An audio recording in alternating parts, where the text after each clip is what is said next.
Yo, what's going on? Another Two Blue Vortex chapter has dropped. Chapter 16 had to come back. Haven't posted in a while due to being busy with work and life and all those good things. And just wanted to, review the latest chapter and talk about it because we're getting to the point in Boruto to where things are ramping up quite a bit.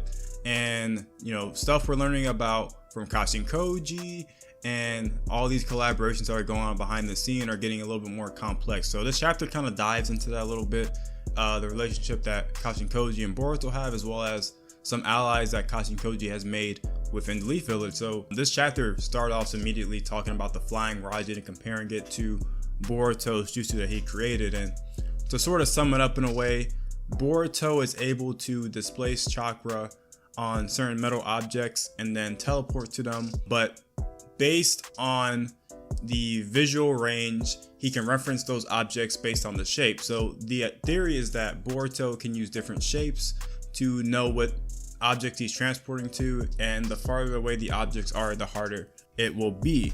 And apparently Boruto figured this out maybe 6 years in the future, so Kashin Koji is sort of, catching him up to speed so he doesn't have to think about all this by himself. So this is why, Boruto is so ahead of the game, just because he has all this knowledge ahead of time.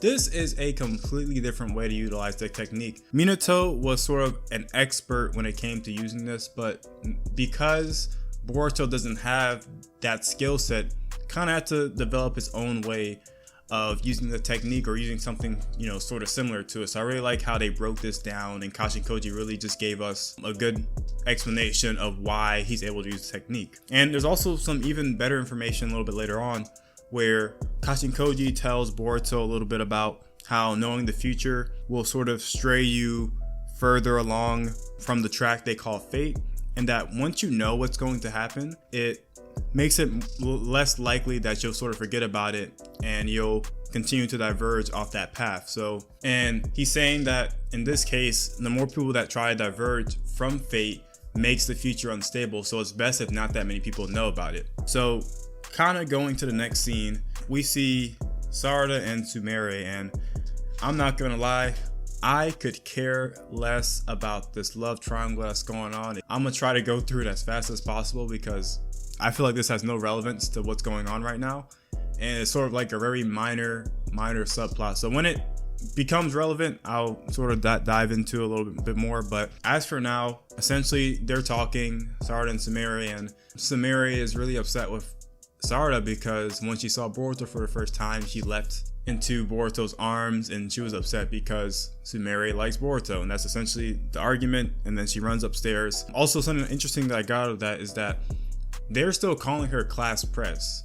They graduated years ago, so there's no reason for her to be called that anymore. And I think Sumire is really upset that all people recognize me for is the class president when I've become so much more than that. I know Sumire hasn't had much of an impact in the manga so far, so I wonder if that plot point is sort of going to come back and play some relevance as the story progresses. So it does seem that she is kind of annoyed with her former classmates and how they're sort of treating her and whatnot.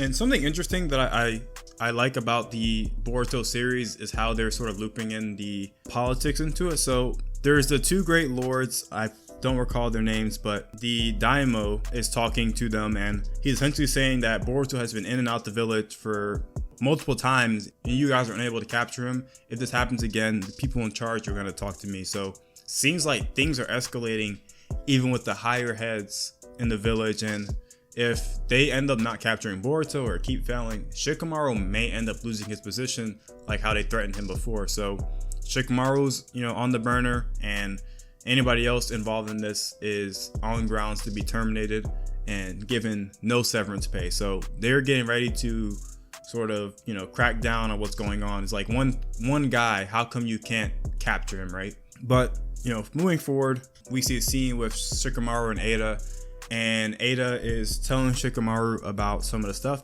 that she's uncovered, and a new Shinju has been born, and the Shinju is Gaara's adopted son, Shinki.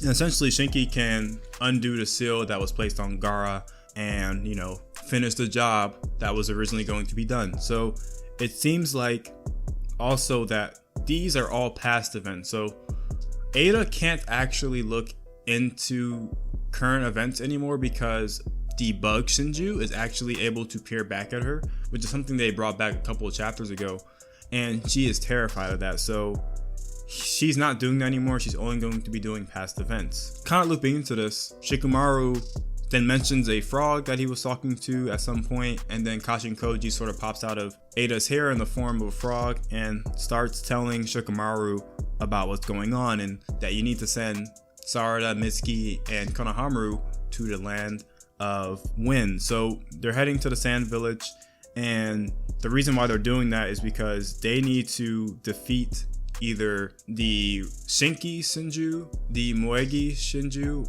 or both of them. And it turns out that both of them end up showing up to the sand village in the first place, so it seems like the team is going to have to fight, two Shinjus at one time. But also, one thing I want to talk about, which is very interesting, was the fact about Jura. So Jura apparently respects the Hidden Leaf so much that he is not willing to cause any conflict within the Hidden Leaf village. So he's saying that if Himawari steps outside the village, he will attack her and try to kill her, but if she's in the village, it's fine. So apparently if he comes in as a customer, it's best to treat him as a customer. If he goes to the library, it's best to treat him, as he wants a book, let him check out the book. Essentially, they got to treat Jira as like the customer is always right sort of attitude, and don't piss him off, because if you do, he's just gonna end up killing everybody. So very sticky situation. It seems like we're gonna get some very funny, Jura scenes to where he comes to the village, hangs out a little bit, maybe goes to like Thunderburger, plays some games, and then heads back home. Like very, casual things, and I can't wait till this gets like adapted in the anime, because it'll be pretty funny. But that was the most important thing I got from this conversation here. And after that, they find the Shinki and Moegi Shinjus, and they see a dead toad on the floor, indicating that this is sort of a sign that Boruto is nearby. I don't know why the toad is just on his back like that, but apparently this is a sign that Boruto's somewhere here. And if you remember, there was a scene a couple chapters ago where when Boruto was running away and before he met Kashin Koji, they were in the hidden sand village, and the frog led Boruto to where Kashin Koji is. So I suspect that Boruto is hiding out somewhere in the land of wind, and this frog is a clue that Boruto is somewhere within the proximity. So that's kind of the chapter for now. Sort of more of a setup chapter, giving some more information. Nothing, too flashy. I do like the pieces about Jura and how he is going to interact with the village moving on, and how some of these techniques are being developed given the guidance of Kashin Koji, with Boruto. So very interesting stuff. And yeah, this is going to be interesting moving forward. Looks like we're going to get a fight scene with the two Shinjus versus the Hidden Leaf and the Sand Village. So yeah, hope you guys did enjoy. Make sure to leave a like, comment, and subscribe, and let me know your thoughts about Boruto Two Blue Vortex chapter 16. Anyway, have a good one, and I'll see you later. Peace.